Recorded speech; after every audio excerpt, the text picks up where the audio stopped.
آج قادری صاحب کا کوئی نہیں بتا رہے نا. جیا گزشتہ 13 دنوں سے تمام ڈرامے چھوڑ کر نیوز چینلز دیکھ رہی ہیں.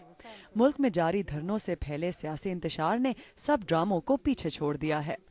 کیوریس ہیں کہ کیا ہونے والا ہے، اس لیے وہ اپنے ڈراماز مس کر کے تو جسٹ ٹی وی پہ بیٹھے ہوئے اس ڈرامہ کو دیکھنے کے لیے.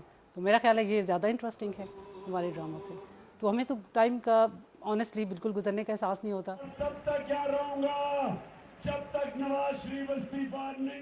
دھرنے کے سربراہ بھی پرائم ٹائم کی اہمیت خوب جانتے ہیں. جیسے ہی شام ہوتے ناظرین کام کاج ختم کر کے ٹی وی کے سامنے بیٹھتے ہیں، ویسے ہی دھرنوں میں تقریر اور میلے کا سما شروع ہو جاتا ہے. مگر یہی جگہ دن میں جیسے مسافر خانے میں تبدیل ہو جاتی ہو. لیکن نیوز کیمراز کو یہاں سے ہلنے کی اجازت نہیں. فیصل خان دھرنوں کی بھرپور کوریج کے لیے دن میں 16 گھنٹے کام کر رہے ہیں.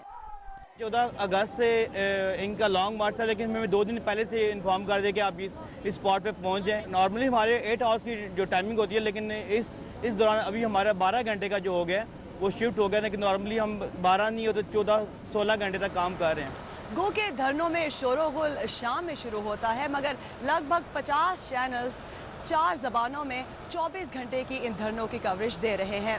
بعض میڈیا ایکسپرٹس کے مطابق یہ کوریج صرف زیادہ سے زیادہ ناظرین حاصل کرنے کے لیے ہی نہیں، بلکہ ان اشتہارات کے لیے بھی ہے جو زیادہ سے زیادہ ناظرین یا صارفین کی شرح ہونے سے ملتے ہیں.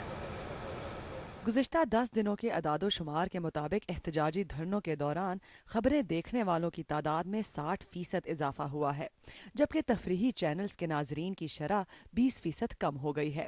نیوز چینلز کے اشتہارات میں 60% اضافہ ریکارڈ کیا گیا ہے. 14 اگست سے لے کر 24 اگست تک ٹی وی کے ناظرین کی تعداد میں کل 21% اضافہ ہوا ہے. بعض ماہرین کہتے ہیں کہ پاکستان میں خبریں دینا پیسے کمانے کا مفید ذریعہ بن چکا ہے.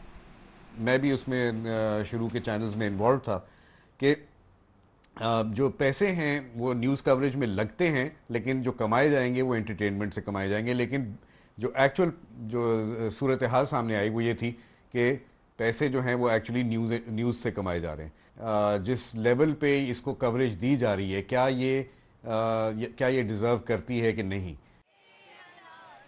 آپریشن ضرب عضب کے آئی ڈی پیز یا بلوچستان کے لاپتہ افراد جیسے مسائل کو شاید آج کل بیچنا مشکل ہے، کیونکہ بیشتر مقامی میڈیا پر ان کا ذکر نہ ہونے کے برابر ہے. ارم عباسی، BBC نیوز، اسلام آباد.